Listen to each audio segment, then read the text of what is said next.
Hello, everybody. It's your old friends of Monday Madness, and welcome to a very new version of the Liquid Football Podcast, live on YouTube for a change. Ooh. Whoop, whoop. Yes, we figured we're going to change this up a little bit this year because we change it up every year to try and make this work. And, square peg and round holes, tactical decisions, all that sort of stuff. We said we're going to upload this podcast in segments on YouTube for your viewing pleasure and to hopefully reel in a few clickbaits while we're at it. But at the same time, you can also listen to the entire full podcast on Spotify as ever. So you have the choice of in between if you don't feel like waiting a week essentially for our thoughts on various other topics. You probably would wait a week anyway because half the stuff we talk about is out of date by the time we're speaking about it. So it's all the one. I'm joined as ever by myself, Jonathan, Neil, and Burkbot, all in the room at the moment to discuss the hot topics in football going on at the moment in a fluid manner because otherwise the name doesn't make sense. So we're going to start off the show with I suppose, the most important, the most relevant thing to happen because there's a few things that are predicted in football, so certain kind of signs of the apocalypse, let's say. And one of them is that football may indeed come home. I'm shocked to say that at the end of last month, football did indeed come home because England won the Women's Euros. Which I think is hilarious considering that now all the gammons in England have to make a decision of whether it counts or not. And, this is the choice they have to make, I don't have a Sophie's equivalent name for a gammon. We just call them Boris's choice. Yeah, we'll go with that. Fuck it. But yeah, so let's have a chat with the Women's Euros because it was a fairly short tournament, a very sweet tournament, I think, considering the quality of football at play. A lot of surprises, all things considered. But I'd like to hear your thoughts on it, guys. Well, how did you find the Euros overall? It was a good, a good filler. It was a good filler tournament because we didn't have a World Cup. I was half expecting it to kind of be a bit of a, not a damp squib, but I wasn't expecting it to be nearly as good as it was. I mean, it was fantastic. It was a brilliant tournament. I actually didn't miss the World Cup at all. And then we still have a World Cup to look forward to, which is the best part of a World Cup, which is looking forward to it. Got two of them next year. Yeah. Fucking hell. That's true, yeah.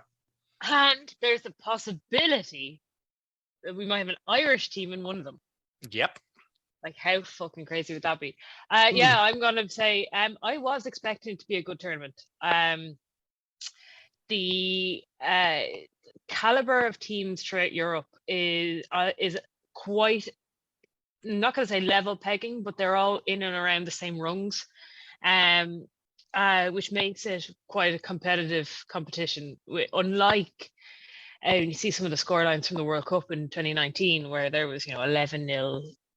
Absolute throttling. Now, in saying that, there was an 8-0 throttling, but that is just one of the results of a lifetime. That's one of the games where you'll turn around and be like, I was there for that match, or because that is it's an outlier. It was an outlier. Yeah, Norway went in as one of the favourites to win the tournament. Now, England, obviously with home advantage, were obviously one of the favourites as well, but everyone is expecting that to be the test of how England are going to get through this competition. And by gumbo, they showed their absolute attacking best. And also Norway didn't have they have one of the best strikers in the world.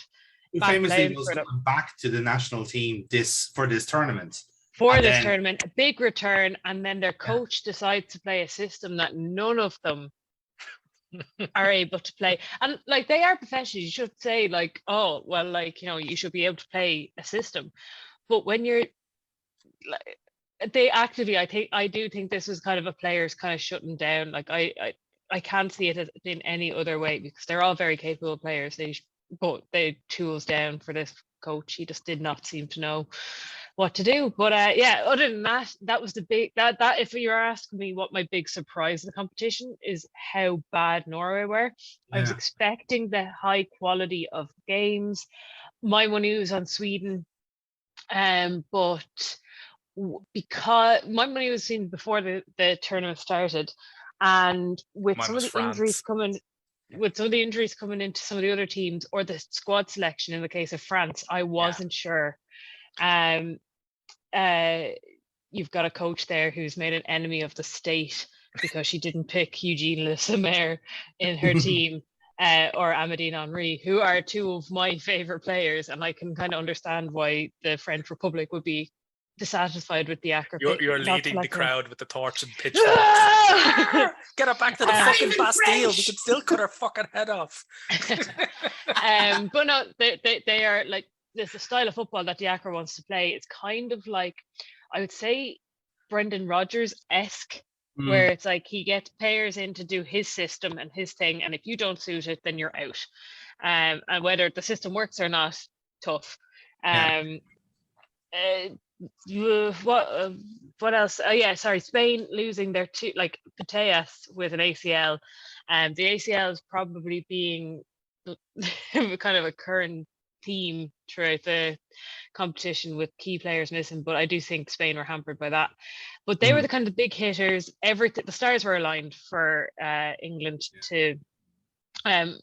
Germany had lost Lou Pulse and Marijan, who were two of the best midfielders in the world, and I didn't know how they were going to respond to that. And in Pop the end, yet again didn't fucking finish a tournament.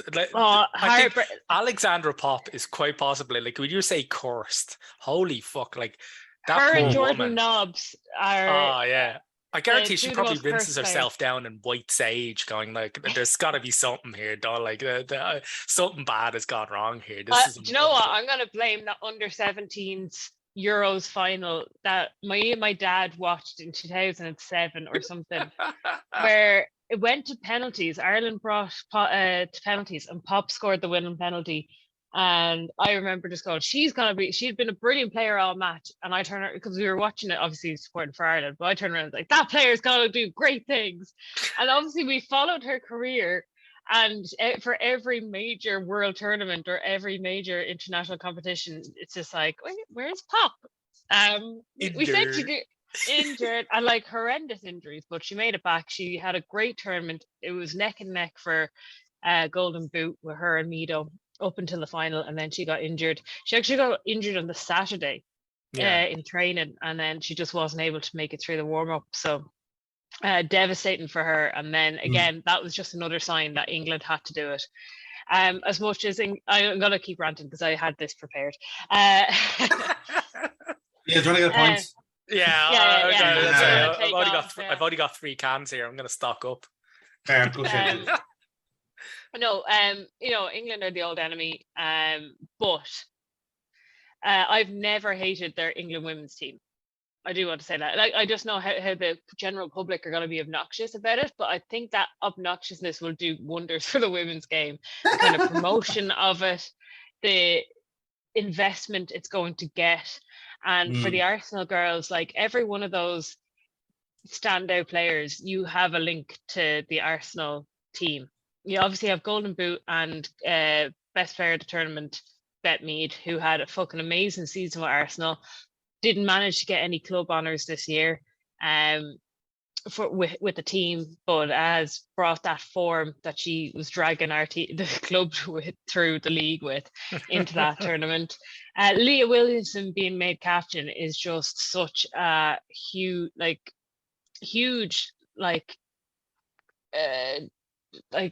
vote of confidence for her. Yeah, she is not club captain for Arsenal, but she may as well be. She is used in all the promo stuff. I think she's an on the pitch leader, where as much as Kim Little leads by example, Leah Williamson leads by shouting and instructing, like very Tony Adams. And she does say she looks up to Tony Adams as a player, and you can kind of see that in her style of captaining. She does adverts with him as well. Like she's done a few adverts, whether they've got Tony Adams in, the locksmith. Yeah, the locksmith. Yeah, locksmith. I was actually trying to. I think I brought up the example, but I can't think of the fucking business. I think shit.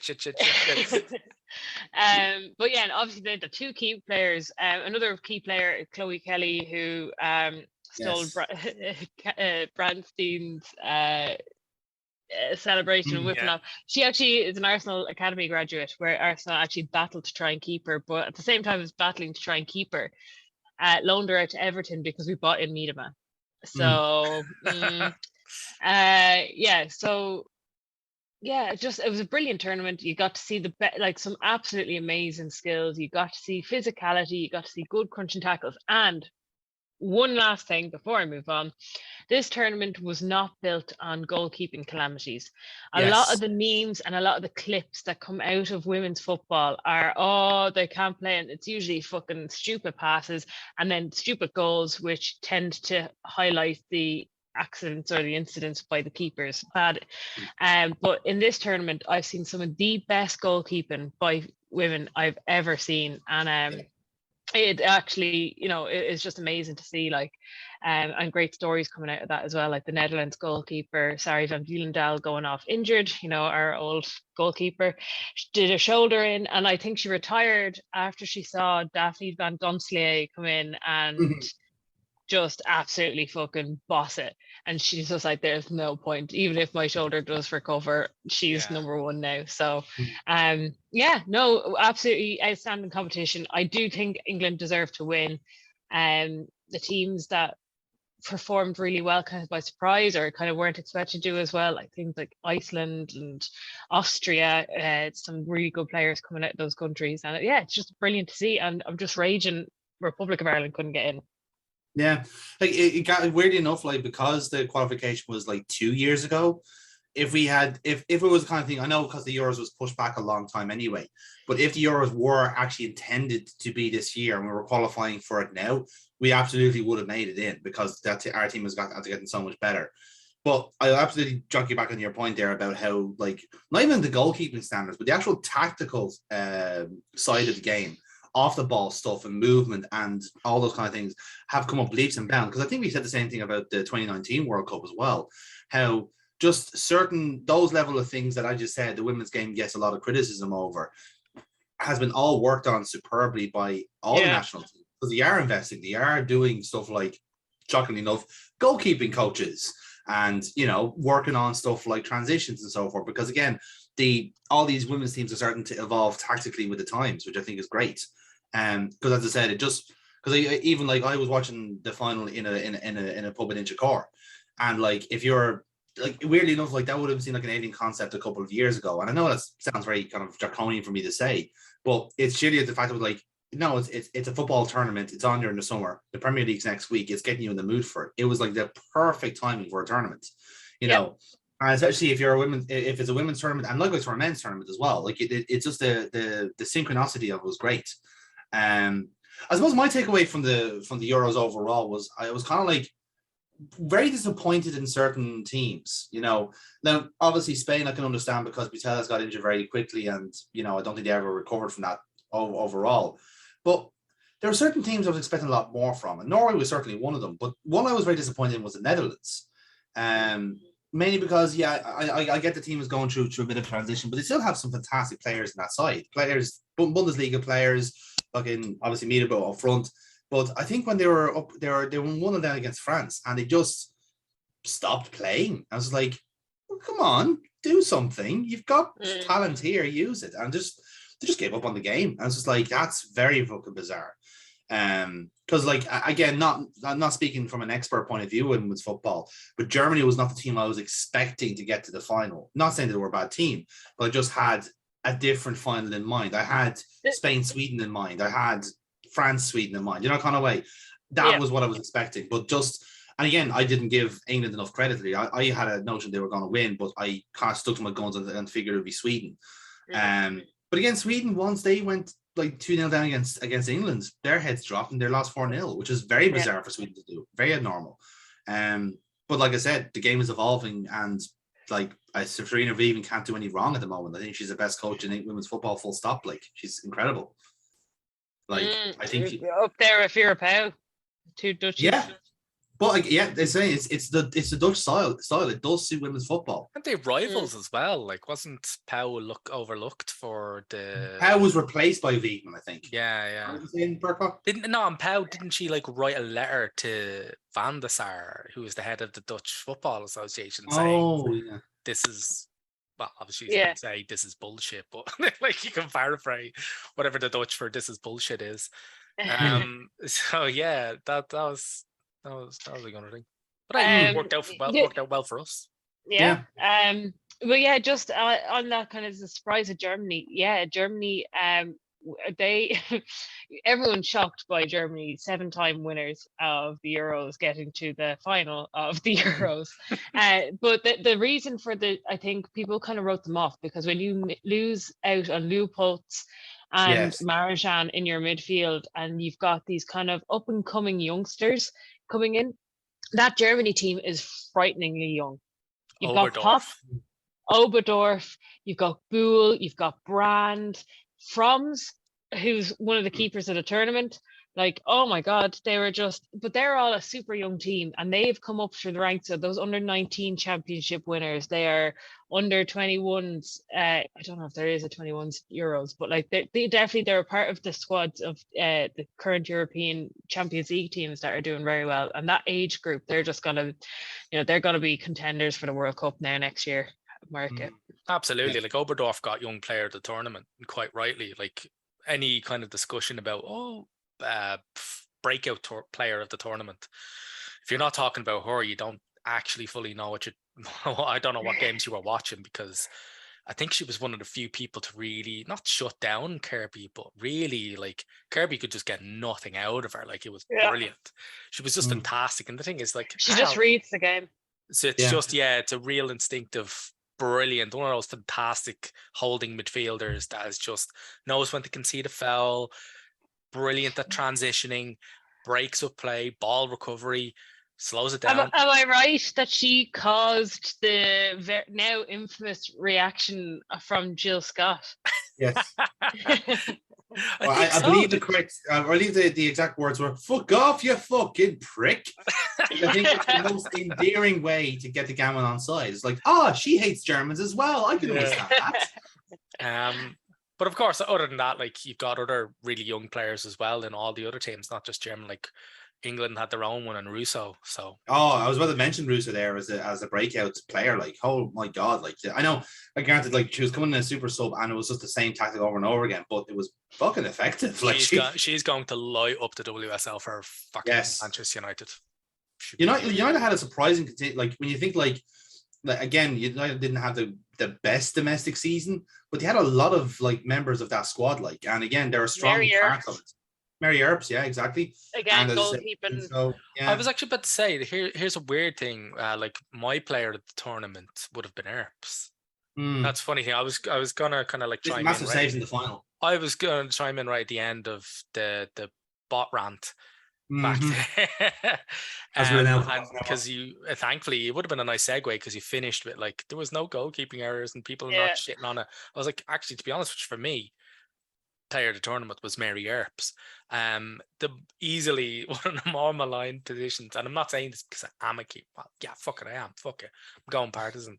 She made virtually no errors, know, and dug her team out time and time and time again. And I'm not saying the defensive front of her were error prone, but like you've got Williamson really advancing very far. You've got very attacking fullbacks. You've got quite a progressive game.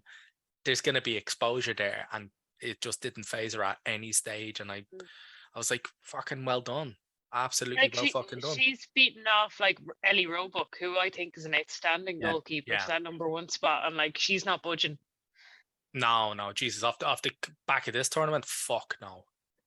It's kind of that point to me. I think it's like the women's team, again, not to drag the men's game into this, but I think it really shows up the difference in actually having a coach that knows what they're doing.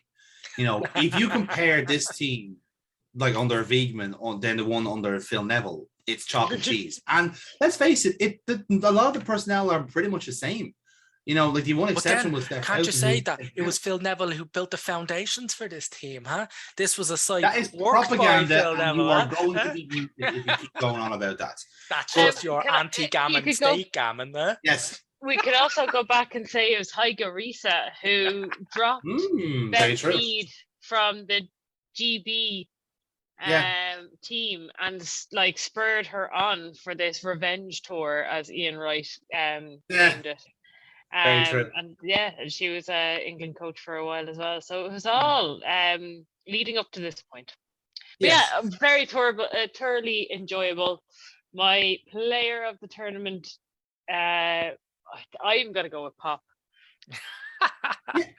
Is that because you feel sorry for her and you're all part of the Smash Knee Honestly, yeah, Smash Knee Club.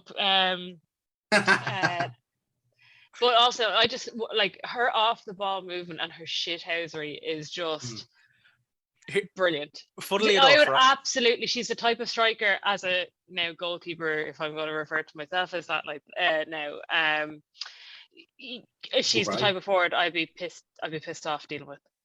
Yeah. The funny thing is, like, my match of the tournament was the fucking the Germany v Spain one, simply because it was fucking gripping, but there was just so much shithousery. There was a lot of skill, right? There was high stake skill. Like, you can't have that many talented players and not have a lot of skill.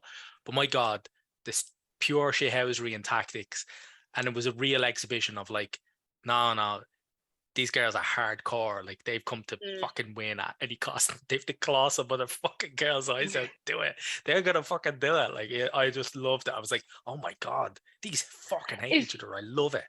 Is that the match where the sub goalkeeper for Spain kicked the ice cooler? Yes. Or the ice book or whatever it was, yeah. Well, to be fair, Pop was Squires cartoon on that had me fucking. Yeah. Well, actually, you see what you were actually talking there, that it's over the fucking stadium. But no, to be fair, like I think Pop is a very good shout for play the tournament. Like, I couldn't really see past Beth Mead anyway. I think that was the popular choice. Just how she demolished the group stage alone. But I mean, outside players, like, again, Arps is a good shout too. Russo, I think, considering well, Russo would definitely be a shout for goal of the tournament easily. Yeah. Oh God, yeah. Absolutely. Yeah. That was it's like, but no, in terms of alternative players of the tournament, fuck, there's quite a few of them there. Kira Walsh should be one. Yeah. But I like that, it wonderful was central midfielder, just one of the Portuguese De Silvas. I think there's about 5 or 6 of them on the team. But there was one of them in particular, and I don't know which forename she has, but she was the attacking midfielder, and she just wasn't afraid to, like, just do a skill past someone, flick a ball, try to do a rainbow kick over their head, like, just I'm here to have fun, guys. Was it fucking around with their Diana FIFA controller? Yeah. Diana Silver. Diana Silver. Okay. Yeah. So just check it there. Yeah. Well, I like I said, it was a good it was a cracking tournament in of itself. But I suppose to kind of finish off the discussion, like, a lot of people, whenever something like this happens in English football, it's always about, like, what happens next, the legacy, whatever it is.